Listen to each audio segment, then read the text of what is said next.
Hi, hi everyone. Hi everyone.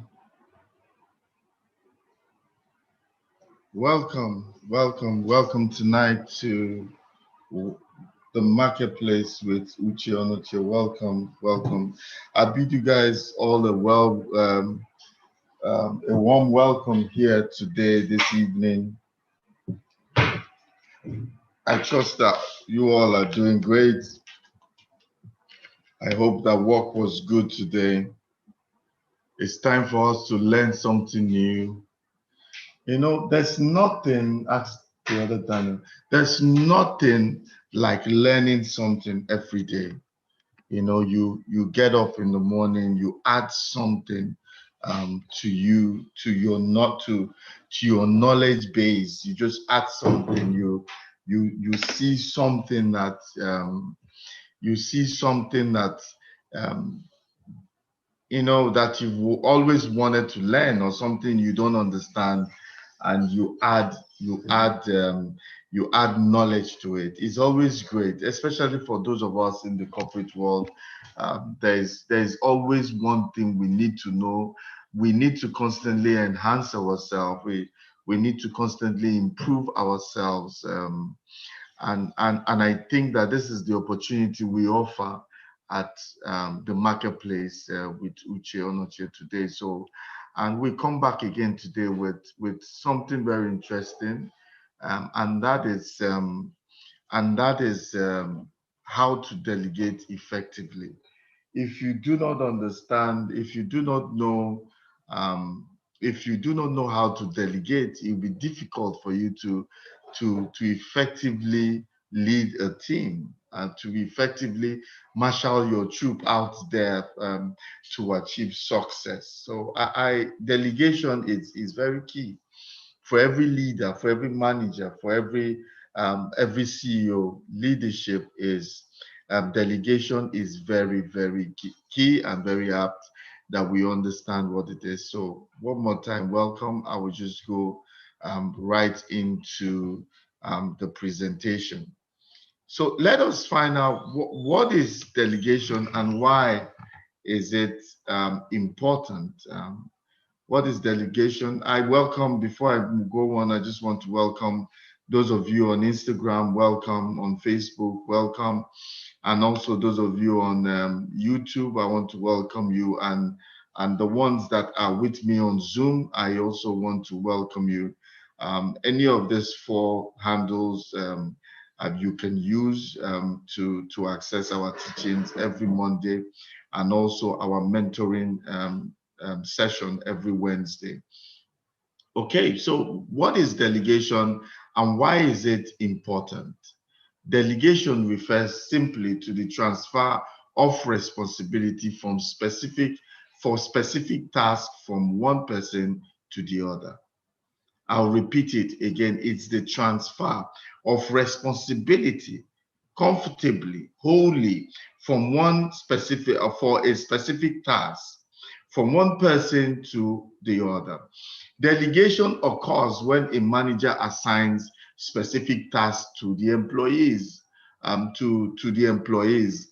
And it's important because by delegating tasks to team members, managers do what? They free up time to focus on higher value activities while also keeping employee engaged with greater autonomy. So you are achieving two things at the same time.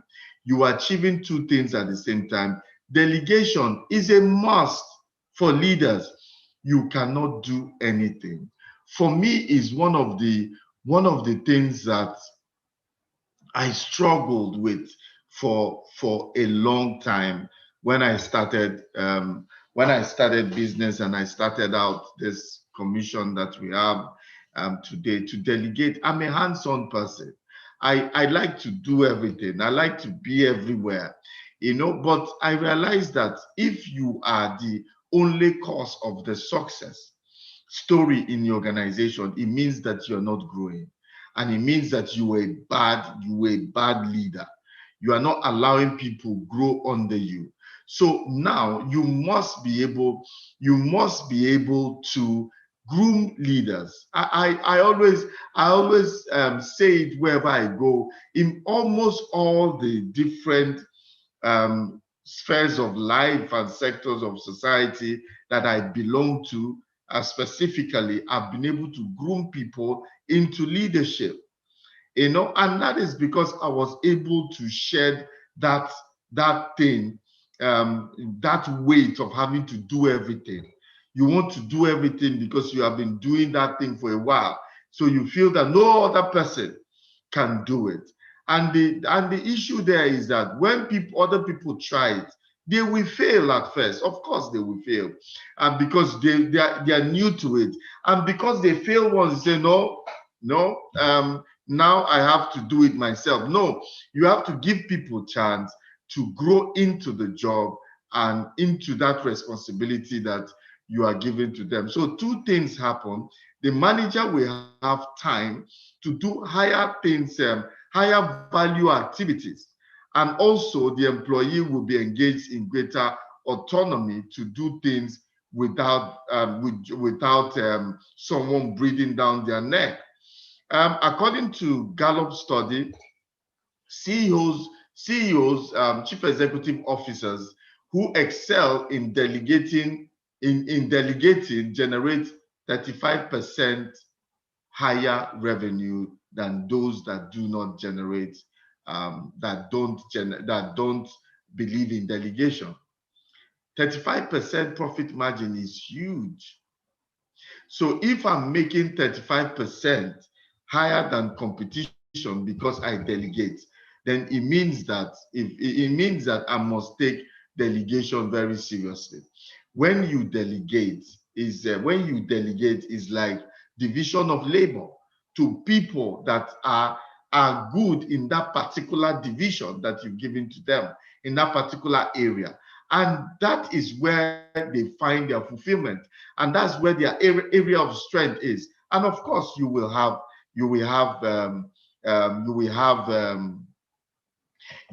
greater chances of succeeding than somebody that is doing everything. So like I was saying, yeah, Augustine, welcome on Zoom. I see you, welcome.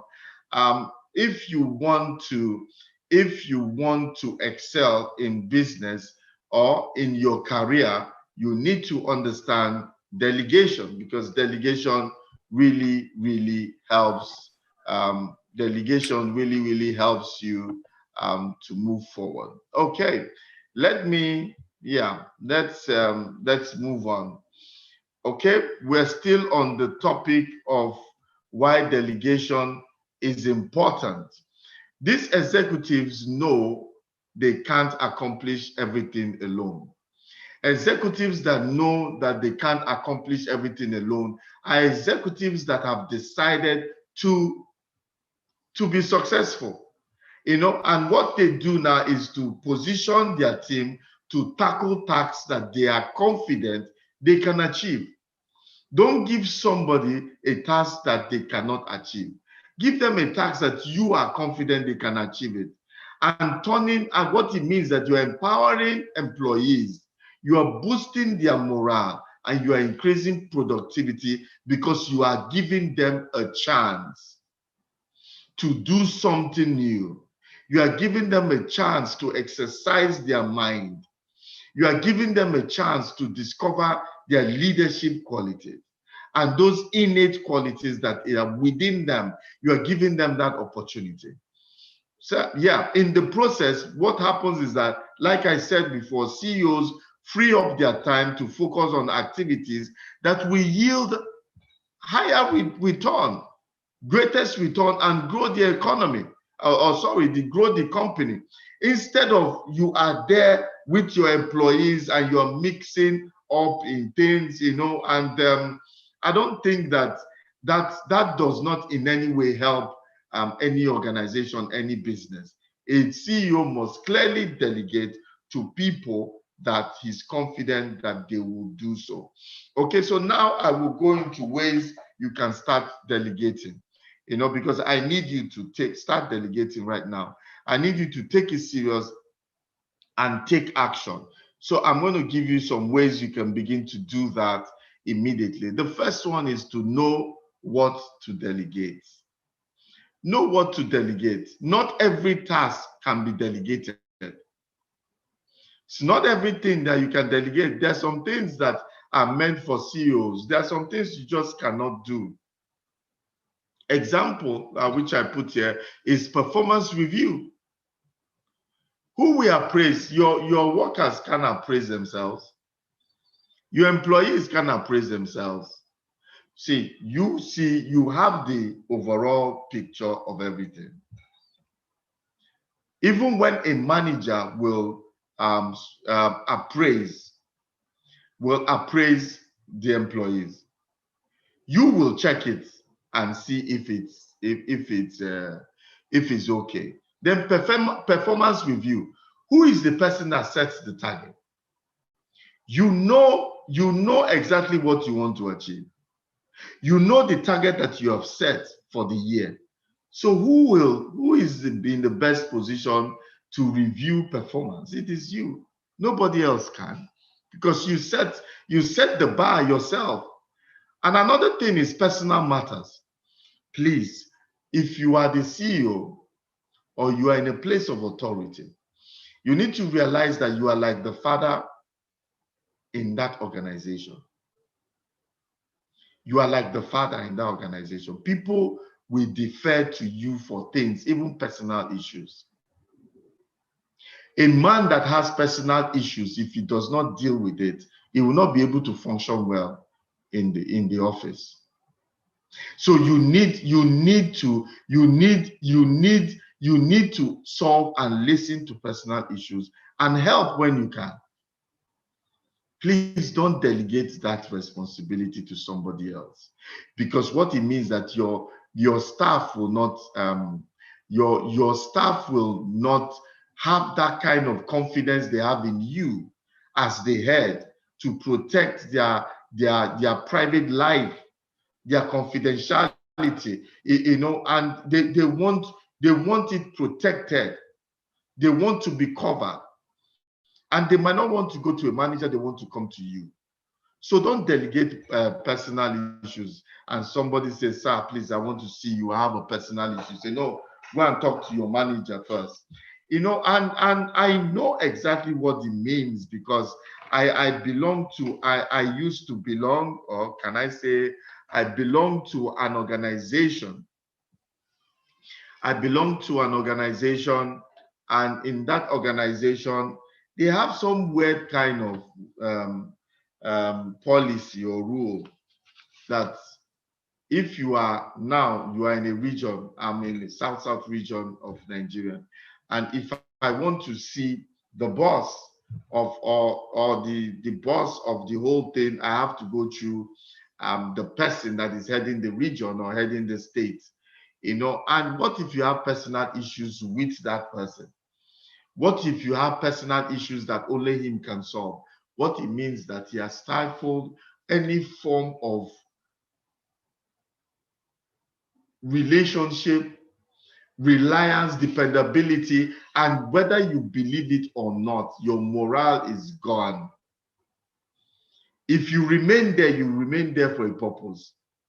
And that purpose is not generally to make that organization grow, because that organization doesn't have you at the back of their mind.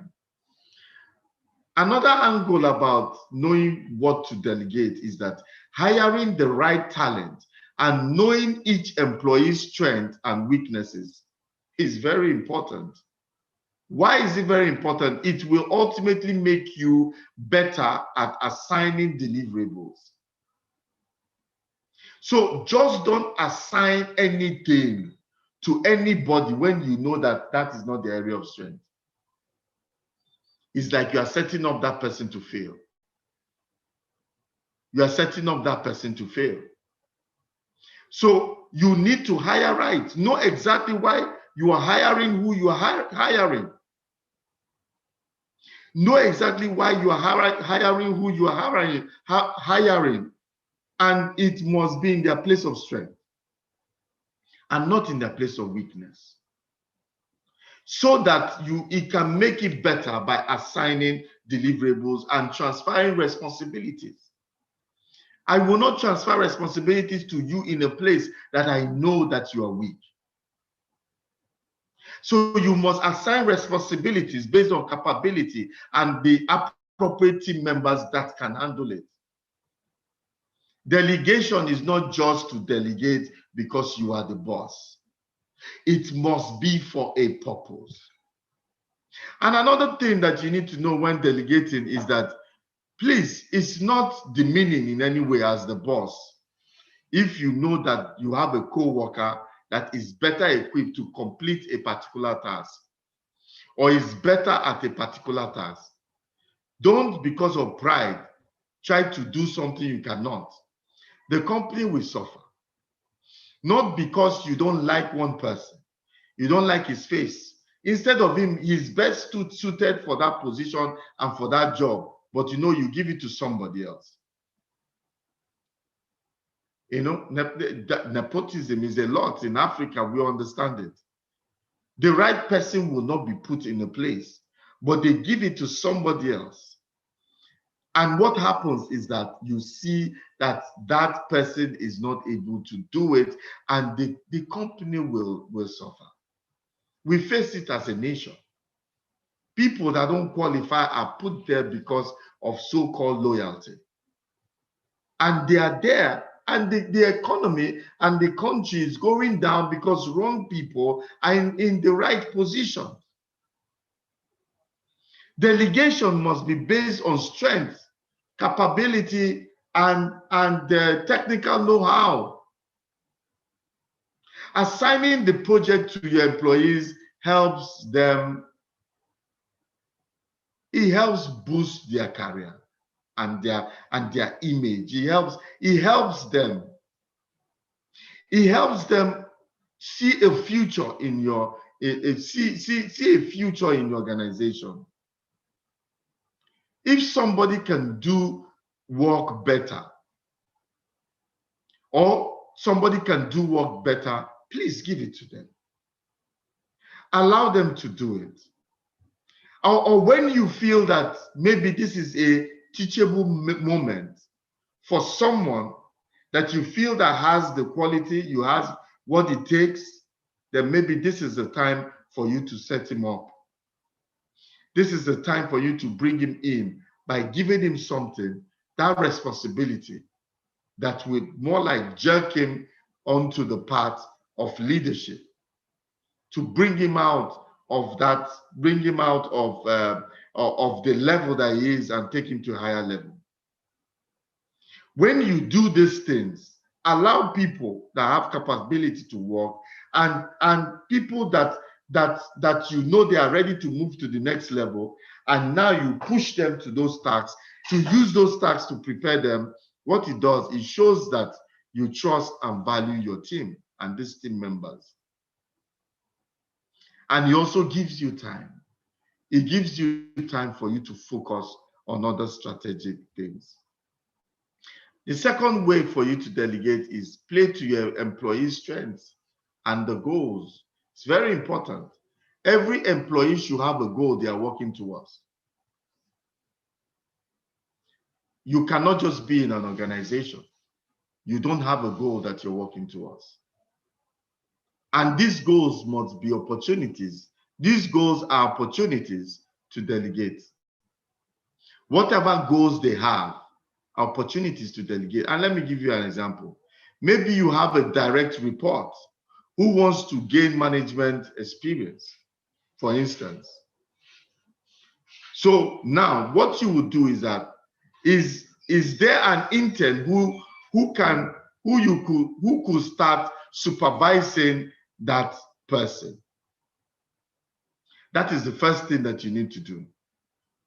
You feel that this person has what it takes. What you can begin to do is that you can start by giving him to someone that can monitor him, someone that can work, that can be his mentor, someone that can work with him through the organization, building him, because you have seen something on the inside of him. Okay, so if you have a direct report also that you can use a well-defined project, they can own the execution of. Give them a project, a well-defined project that will help them build their confidence in doing projects, build their confidence in achieving things. The type of work you delegate could factor into the professional development plan, if you have any, for your organizations.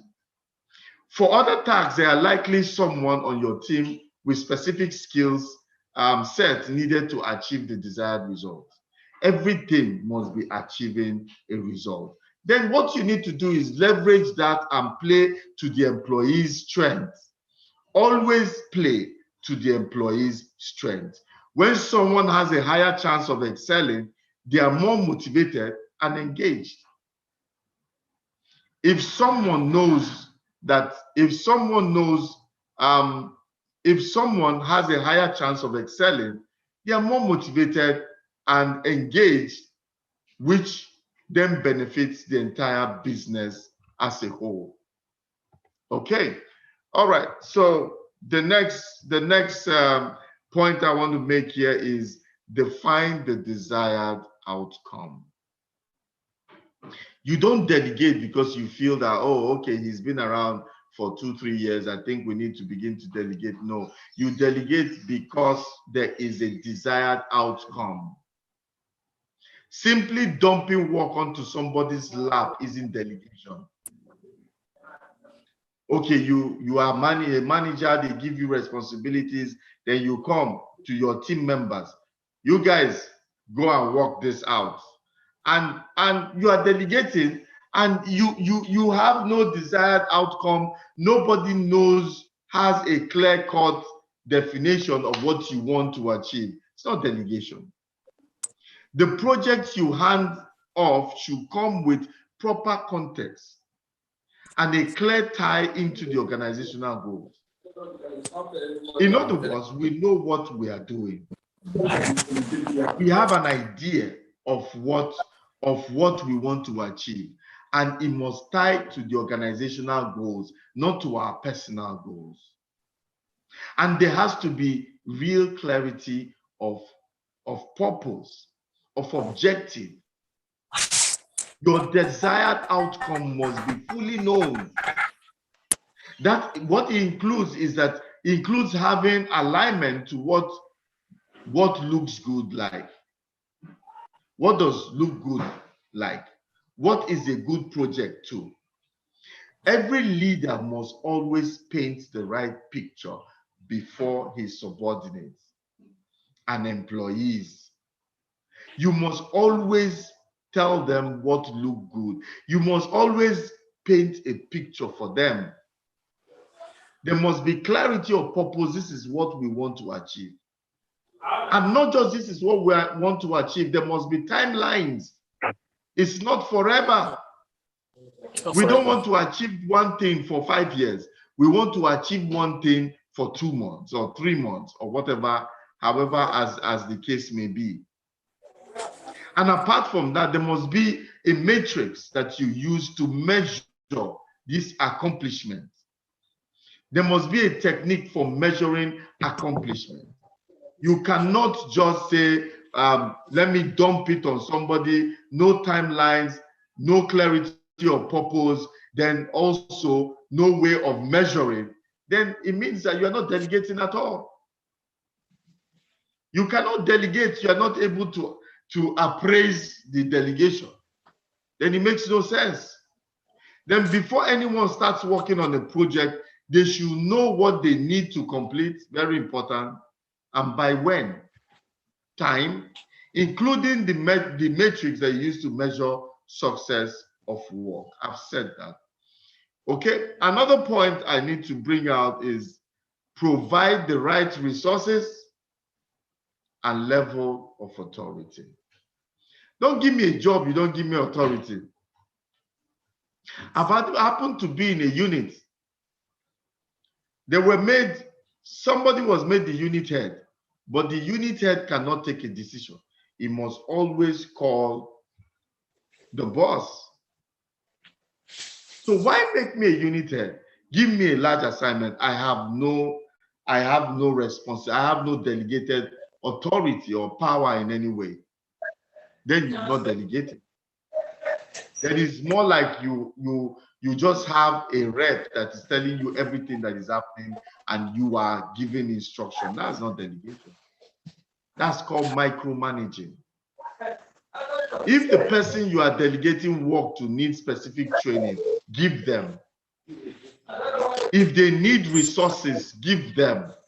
Delegation just doesn't end, take this work. This is what we need to do. We'll deliver in 6 months. No.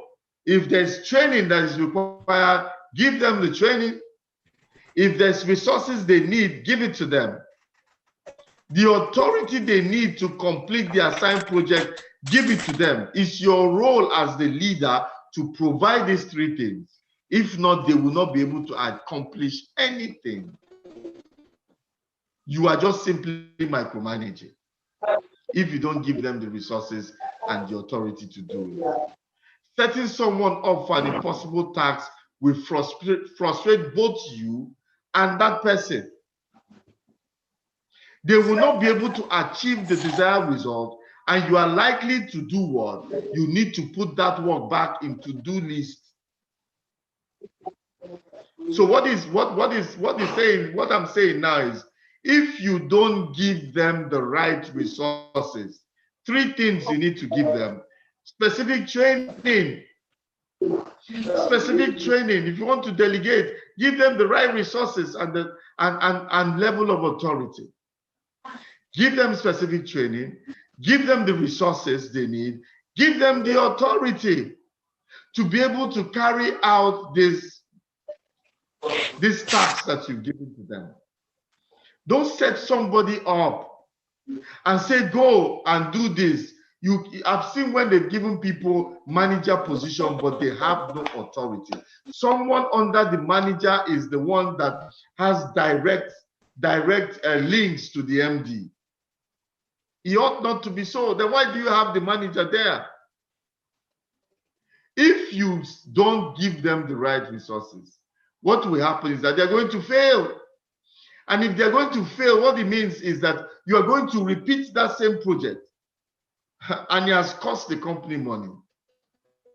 So you are better give them everything that they need so that they will do well. And you don't have to go back that same route again. And this is where you need to fight micromanaging things. Don't have people that are qualified to do jobs that you can delegate to, but you are still micromanaging everything. Don't do this except I come.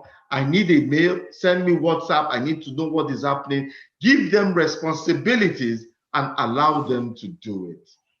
Give them the training, the resources, and the authority to do it.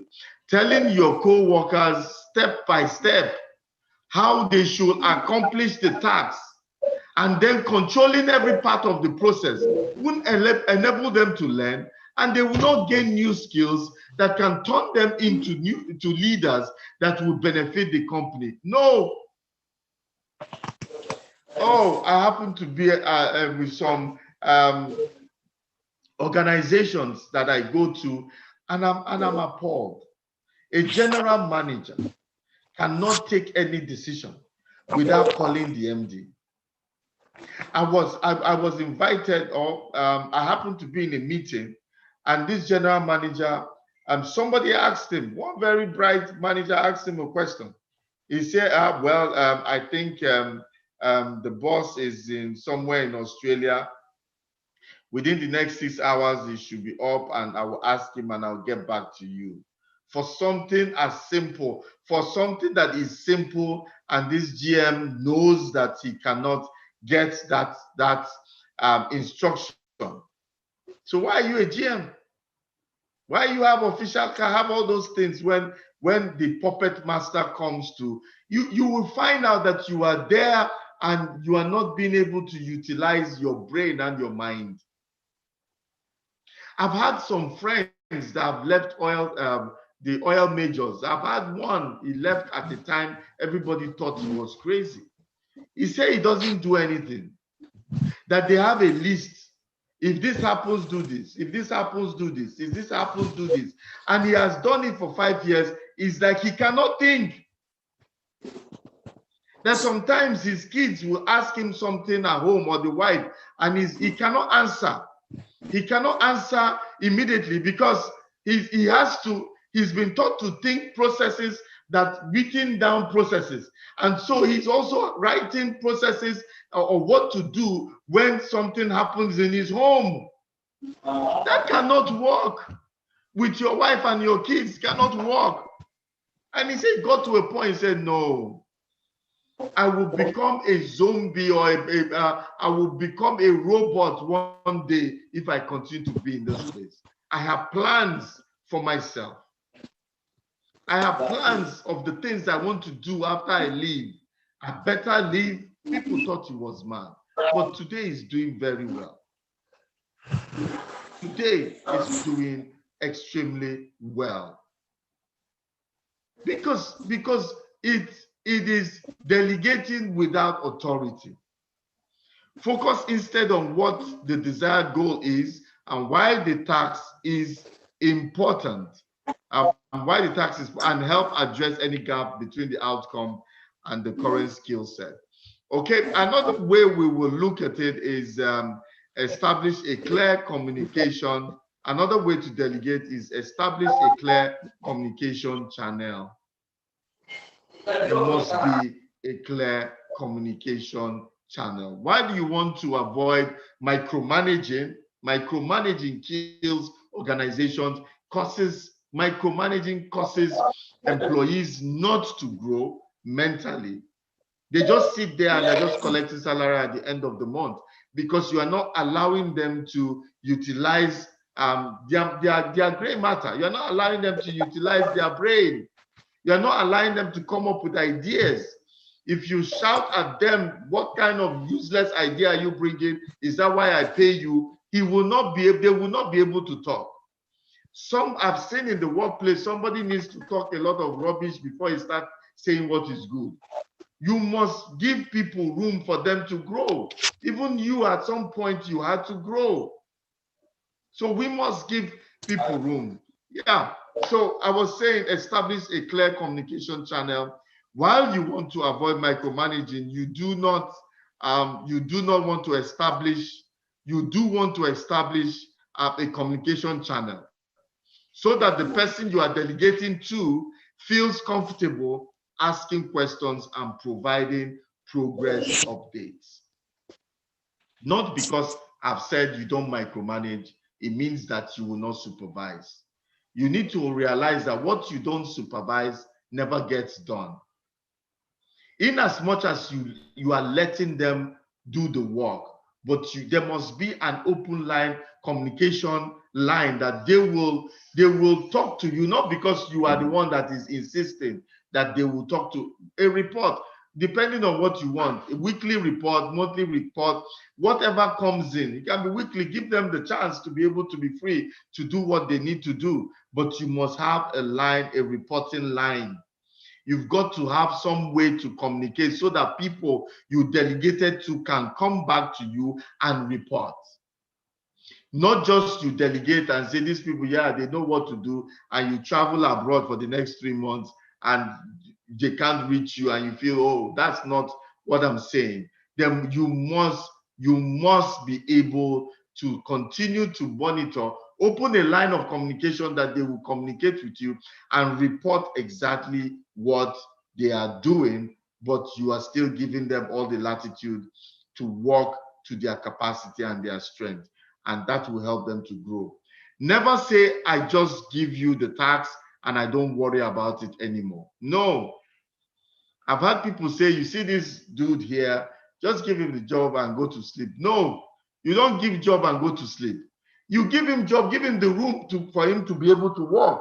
But at the same time, you must be able to have a channel open somehow that you guys talk and rub minds together. Like me, if I'm on a project or doing something, Early in the morning, I am talking with whoever is there, the project manager, whoever is there. We chat on WhatsApp or make a call, and just encourage them, even though you're not asking anything specific. And they can reach out to you and ask you a problem, and it must be there. Don't just dump everything and go. That will be very counterproductive. You've got to monitor, because you have to monitor the progress somehow. Remember, anything that is not supervised will never get done. So you need to set up regular check-ins, and providing feedback through the project, throughout the project, can help you achieve what you want. So set up regular check-ins, video calls. I prefer video calls to voice calls. You can video calls, call your people so that you are seeing them face to face. You are talking to them, you can see them. Video call helps a lot than normal audio call. Video call works. And find a time, that on Fridays you call. Let them know that not just you call them every day. There's a time that you call them once a week to get a feedback, and they're supposed to send in a report every week, or whatever, however you choose. It works. Okay. Another point I want to raise here that can help you, and for me, this is the most important point that can help you delegate, is allow for failure. Allow for failure. This step is practically important for all perfectionists to avoid delegating because they think their way is the only way to get the work done. You must give people a room. The way you are working is not the only way there is to work. And some people, because you have done it over time and it has worked for you, does not mean that is the same way it can work for everybody. There are more than 1 million ways to do a particular job. You know one, that's why you are the boss. Why don't you give the company another opportunity to learn another way of doing it? You need to allow for failure, not because your employees might fail, but because it will enable experimentation and empower the people you are assigning tasks to take on a new approach. Delegate in phases to people, so that if they make mistake, the cost to the company will not be huge. But you must allow people to fail. Because I always say failure is a pointer. Failure points you to success. It's a pointer to success. So when you allow someone, give him that chance, that latitude to make mistake based on what you can give to him. Don't kill and start shouting as the boss because somebody made a mistake. What you have done is that you have stifled that person's growth in that organization. He wouldn't want to make mistake again. Not everybody is bold to try the second time, so they remain there. Anytime they get to that point, they come to you. I tell my people there, I say, look, you are here to help me solve problem. If I'm solving the problem, all you are doing is identifying the problem and bringing the problem for me to solve, then why do I need you here in the first place? You are here to help me solve problems. Then the ones that you cannot solve, I want to see what you have done before I come in. It's just like in maths in school, in primary school and secondary school. The teacher tells you, show workings. I want to see that workings. I want to see what you've done. I want to see how how your brain works. I want to see how your mind works. Then after that, I can now say, okay, let's do it this way. I want to see where you were stuck. Not that there's a problem, you just come and you just show me, this is the problem. I didn't employ you for you to announce problems to me. No, you are here because there's a problem, you fix it, or you have done something before you bring it to me. Don't bring it to me because you are not helping me in any way, in any form. So, but allow people, you know that people will make mistakes, but repeated mistakes is where problem is, not just once, maybe twice, but not on the same task. But give room for people to be able to make that mistake, and because they will grow from them. If you're open to new ideas and approaches to work, you will have easier time delegating. New approaches, new way of doing things. Just try out. You know, I work with a lot of young people and they have this weird idea. And sometimes, you know, I have to learn to listen to them, especially people below 25. They have these weird ideas and they too think you have weird ideas. So it is, let's see the best of both worlds. Let's receive the best of both worlds. What are you saying? This is what you are saying. Okay, fine. Let's try. Sometimes you have to give them the benefit of doubt. Let us just try and see if it will work. And you know what? Sometimes it works. Most times it works. A few times it doesn't work. But they have a new perspective. They have new ways of doing things. So allow them to work. You know, and I said to the younger the workforce, depending on what you do, the things that I do, the younger the workforce, the better for you. But it depends on what you do. I can't generalize. Okay. Another thing that can help you delegate is patience. You have to be patient. As a leader, you've hardly had many years of experience on your field. Don't ever say, don't you have a brain? Can't you do it? You were not that perfect also when you started. So give somebody opportunity, be patient. A task you can complete in 30 minutes might take a new employee maybe 1 hour or 2 hours to do it. It doesn't mean that they cannot catch up. If you give them the chance, give them 1 year, they will do it in 15 minutes. They will beat your record. Just be patient. Patient with them, rather. And when you're patient with them, you'll be surprised. I know you might be tempted to refrain from delegating certain tasks, knowing that you can get them done faster. But be patient. Even though you can get it faster, be patient with them. They are learning, they are coming. And very soon they will beat you at it. So just be patient. Don't be, there's a lot of impatience in the corporate world. But when you are impatient, see, let me tell you, your employees will stop growing. And it's your fault. They're just looking at you collecting that salary until they move on. Think back to the first time you completed a specific task early in your career also. It wasn't that smooth. So you might as well delegate. You probably weren't as efficient, yes. So, but as you continue to give them that opportunity, build encouraging words, even when you're firm, after you have been firm, even if you're upset, there's no way I can't stop you from being upset.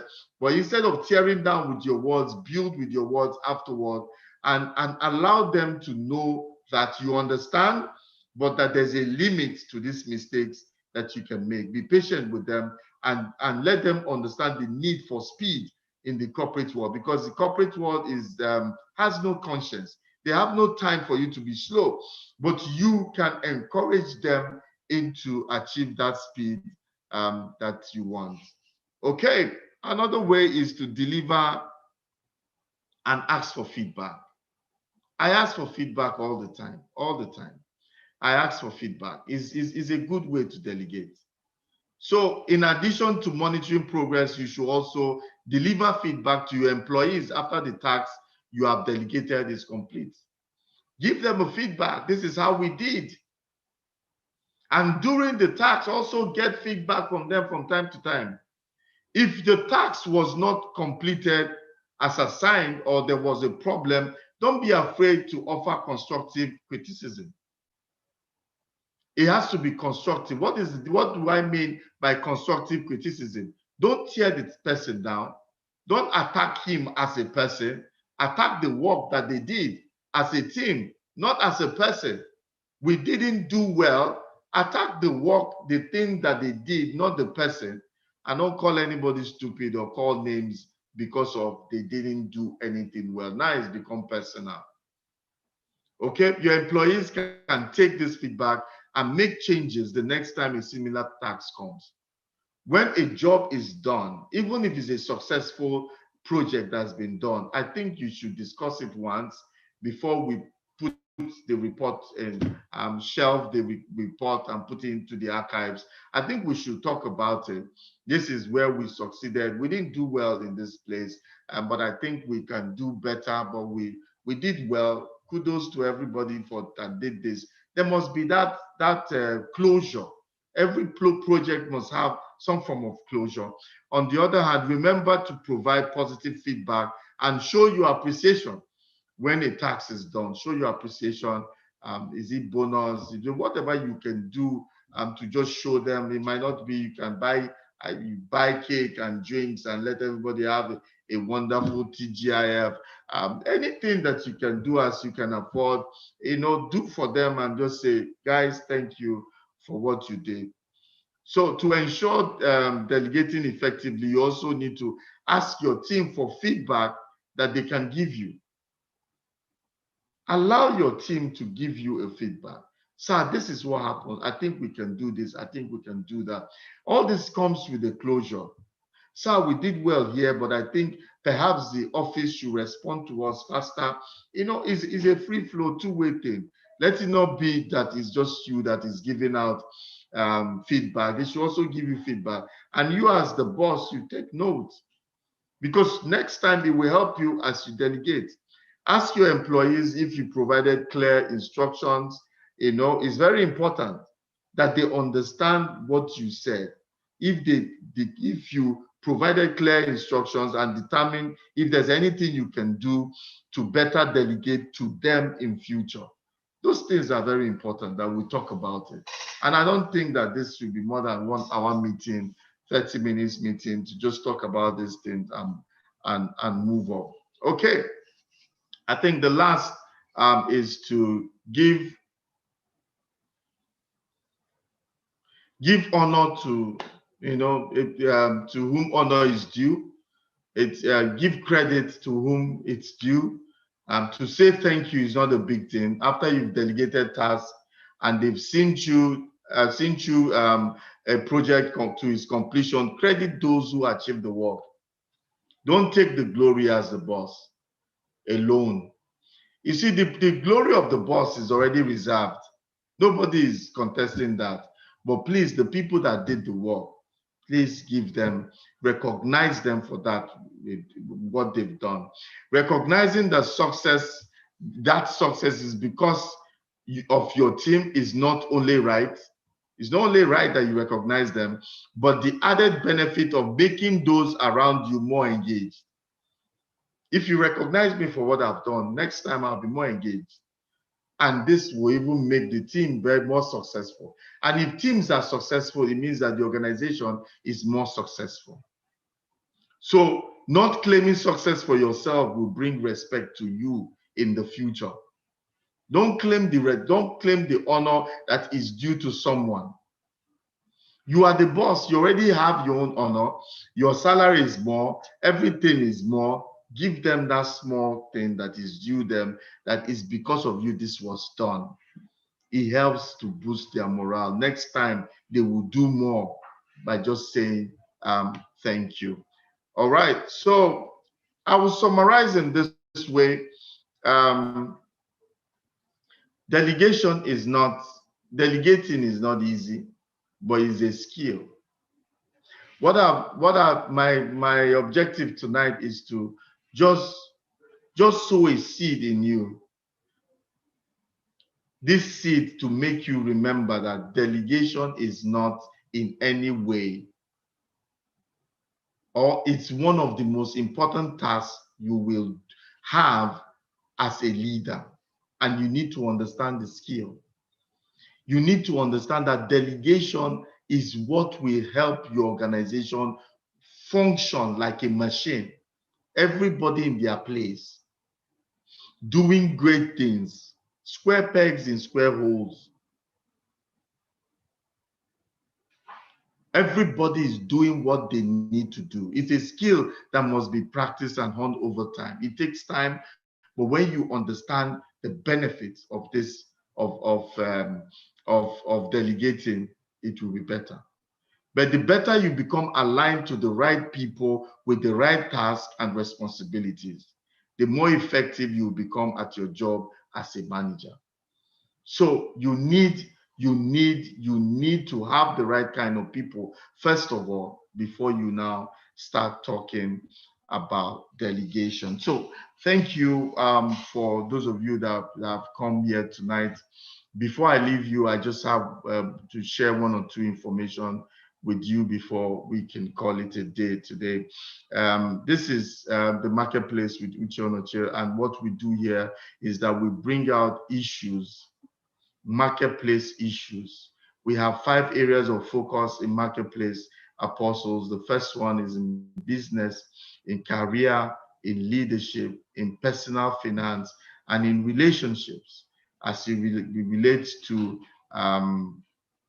marriages, corporate relationships, and personal relationships. These are the things we discuss here. We call it our fivefold ministry, but it's actually our fivefold focus at Marketplace Apostles. This is what we do. So every Monday, it started during the lockdown. This started during the lockdown. We have a business school here that we run, and so we decided to say, let's take some of this courses that we do in this leadership and enterprise and leadership institute here. Let us take it out there to help people learn something new. Let people learn something new in during the lockdown. This is how we started. Then during the lockdown, I was getting a lot of questions, and people were saying, on Mondays, why don't you answer questions? No, Monday is a work day, first working day. We're hitting the 1 hour mark. I don't like to extend the 1 hour mark, So when what I say is that if you have any question in this regard, ask me on Wednesday. Wednesday, 4 p.m. I am live again for another 1 hour, 4 p.m. to 5 p.m. for a mentoring session. I have a mentoring session on Monday, on Wednesday, 4 p.m. And what you can do is simple. Just send in your question to that DM, to my DM. Just send in your question, and I will come and answer it. There's been a lot of questions, not just in leadership and career and personal finance, but life issues. I'm a life coach as well. And so I coach people on life issues, general life issues. 80% of the questions I answer are based on life issues, relationships, and how to conduct yourself in the marketplace. This is what I do on Wednesdays because I cannot answer questions here.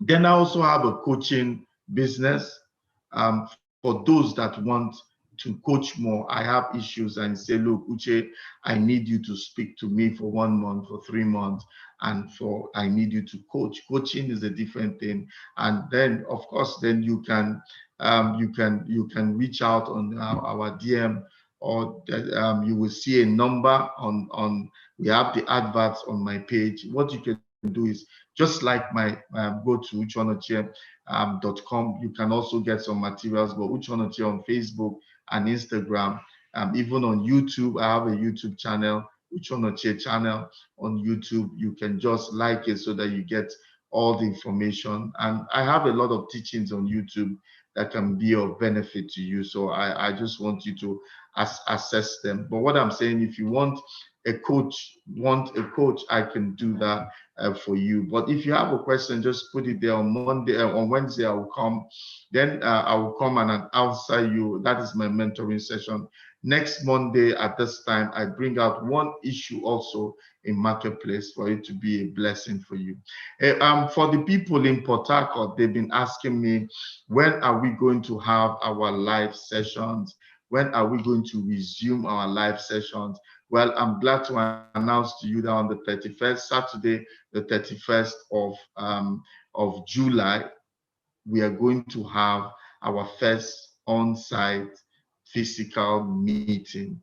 It's going to be 10 a.m. on Saturday, the 31st. And this time it will not be weekly, it will be monthly. Once a month, we have a physical meeting where we can meet. And after the meeting, I can talk, I can mentor, I can coach, I can say all those things that I normally say. So apart from being online, doing it virtually, we will start a physical meeting once a month.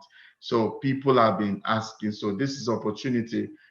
Put that in your calendar. We're coming back live. We will both serve online, our virtual, our friends virtually and also physically.